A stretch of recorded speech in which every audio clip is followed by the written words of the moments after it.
ॐ सहनाववतु सहनौ भुनक्तु सह वीर्यं करवावहै तेजस्विनावधीतमस्तु मा विद्विषावहै।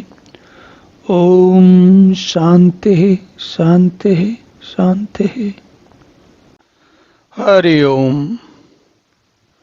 तो पिछले श्लोक में हमने देखा कि बहुत ज्यादा भीष्म के शंख बजाने के बाद, सिंहनाद करने के बाद, विभिन्न प्रकार के जो ढोल, मृदंग, नगाड़े, जो युद्ध में ध्वनियां की जाती हैं बहुत सारी, उनको करते हुए बहुत तुमुल ध्वनि, बहुत ज्यादा अधिक आवाज हुई।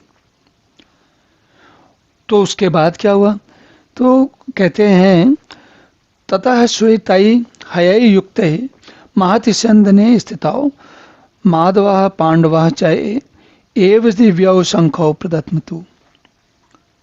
तो उसके बाद ततः, उसके बाद क्या हुआ कि श्वेत सफेद घोड़ों से, है सफेद घोड़े, जो है मतलब घोड़े, तो श्वेत घोड़ों से युक्त रथ में बैठे हुए कौन लोग? जो हमारे अर्जुन और पांडव लोग हैं या श्री कृष्ण हैं, इन सब लोगों ने अपने अपने शंख बजाए। तो देखिए, कह रहे हैं कि पहले यहाँ पर थोड़ा ध्यान दीजिए, जब भी कभी युद्ध होता है, लड़ाई होती है, तो कहते हैं कि पहला अटैक किसने किया, पहला वार किसने किया, पहला एक्शन किसने किया, ये हमेशा पूछा जाता है। तो इसमें क्या हुआ? युद्ध का जो सिंहनाद किया है वो किसने किया? भीष्म ने किया, मतलब कौरव पक्ष ने किया। उनके करने के बाद, उनके सिंहनाद करने के बाद श्री कृष्ण महाराज और अर्जुन ने भी अलौकिक, अपने अलौकिक शंख बजाए। अब ये अलौकिक शंख से मतलब ये है, यहाँ पर शंखों के बारे में भी थोड़ी चर्चा होगी, और शंख जो हैं वो अलग अलग शंख जो हैं वो अलग अलग व्यक्ति की प्रकृति के बारे में थोड़ा बताते हैं। तो लेकिन यहाँ पर ये ध्यान दीजिए कि देखिए, महर्षि व्यास जो लिख रहे हैं वो भी बड़ा आनंददायी है। कहते हैं श्वेत है युक्ता, श्वेत घोड़ों से। अब इतनी बड़ी सेना में सबके पास तो सफेद घोड़े नहीं होंगे, किसी के भूरे घोड़े होंगे, किसी के थोड़े बहुत काले घोड़े होंगे, किसी के बिल्कुल काले घोड़े होंगे, किसी के काले सफेद घोड़े होंगे, लेकिन भगवान के घोड़े कैसे हैं? सफेद हैं। ये सफेद घोड़े से क्या अर्थ है, थोड़ा सा देखते हैं उसको।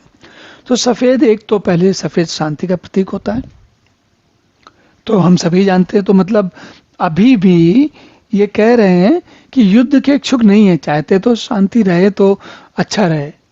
तो वो लगभग हर प्रक्रिया में अपने आप को दिखा रहे हैं कि भाई हम युद्ध करने के इच्छुक नहीं हैं, लेकिन अगर कोई गलत काम करेगा तो उसे छोड़ेंगे भी नहीं।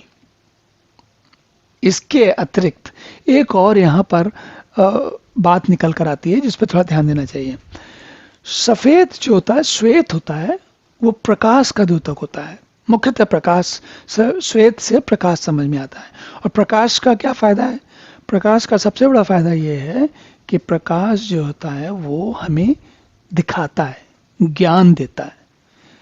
अगर प्रकाश नहीं है तो हमें कुछ नहीं पता चलता है, अंधेरे में हमें कुछ नहीं दिखता, कुछ समझ में नहीं आता। तो असल में कहा यह जाता है कि जैसे कहते हैं ना हम लोग कि भाई आप भी इस विषय पर प्रकाश डालिए। इसका क्या मतलब होता है? उसका मतलब होता है कि आप उसके बारे में एनलाइटन कीजिए, बताइए और आगे बढ़िए। तो प्रकाश जो है वो ज्ञान का प्रतीक है। और श्वेत घोड़ों में से युक्त रथ में बैठकर आए हुए भगवान कृष्ण जो हैं वो सीधा ज्ञान का संदेश देते हैं हमको। तो अब अगला श्लोक देखते हैं।